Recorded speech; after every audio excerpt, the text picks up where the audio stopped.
মহাপরাক্রমশালী আরব আমিরাতের বিপক্ষে সিরিজ হারের পর পাকিস্তানের বিপক্ষে হার দিয়ে সিরিজ শুরু করেছে বাংলাদেশ জাতীয় দল। দলের এমন অধপতনে হতাশ দেশের ক্রিকেট প্রেমীরা। ক্রিকেট বিশ্লেষকরা এর পেছনে দায় হিসেবে মানছেন অনেক নিয়ামককে, কিন্তু সকলেরই চোখ এড়িয়ে গিয়েছে একটি বিষয়। চলতি বছর জানুয়ারির 20 তারিখ একাডেমি মাঠ ও তার সংলগ্ন এলাকা জুড়ে দেয়া হয় একটি ব্যারিকেড দিয়ে, আর অফিসিয়ালিভাবে শুরু হয় ক্লোজ ডোর অনুশীলন। বিপিএল এর সময় থেকেই অনুশীলন দেখার সুযোগ কেড়ে নেওয়া হয় সাংবাদিকদের কাছ থেকে, আর তখন থেকেই প্রশ্ন জাগে, অনুশীলন সেশনটা ঠিকঠাক মতো কাজে লাগাচ্ছে তো টাইগাররা? প্রশ্নের এমন জন্ম নেওয়াটা অতি স্বাভাবিক। ক্রিকেটারদের চাওয়া অনুযায়ী ক্লোজ ডোর অনুশীলন চালুর পর থেকেই মূলত শুরু হয় জাতীয় দলের অধপতন। কিছু পরিসংখ্যান দিলে বিষয়টা আরো পরিষ্কার হবে আপনাদের কাছে। বিপিএল এর সময় মিরপুরে ব্যারিকেড লাগানোর পর আন্তর্জাতিক ম্যাচ হিসেবে জাতীয় দল টেস্ট খেলেছে 2টি। এর ভেতর একটিতে জয় বাগিয়ে নিলেও হারতে হয়েছে অপরটিতে।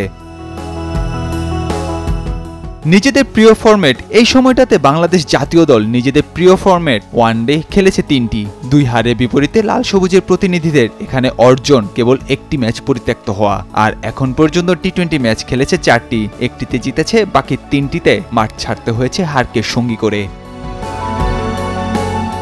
তবে জাতীয় দলের এমন ভরাডুবির পেছনে দল গঠনে স্বেচ্ছাচারিতা করার বিষয়টি নিয়ামক হিসেবে কাজ করছে বলে মনে করছেন ক্রিকেট বিশ্লেষকরা।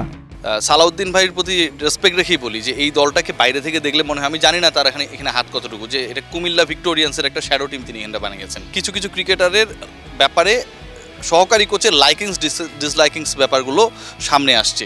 তো গায়ের জোরে দল বানানো হয়েছে, এখানটা সবচেয়ে বড় মিস্টেকের জায়গা আমি যেটা মনে করি, যে টিমকে নিয়ে আসলে কোনো কিছু ভাবা হয়নি। যে হারে নামছে দেশের ক্রিকেটারদের পারফরমেন্সের গ্রাফ, সেটি এখন কোথায় গিয়ে থামে তাই দেখার মূল বিষয়। নাহিয়ান আরিফিন, নয়া দিগন্ত।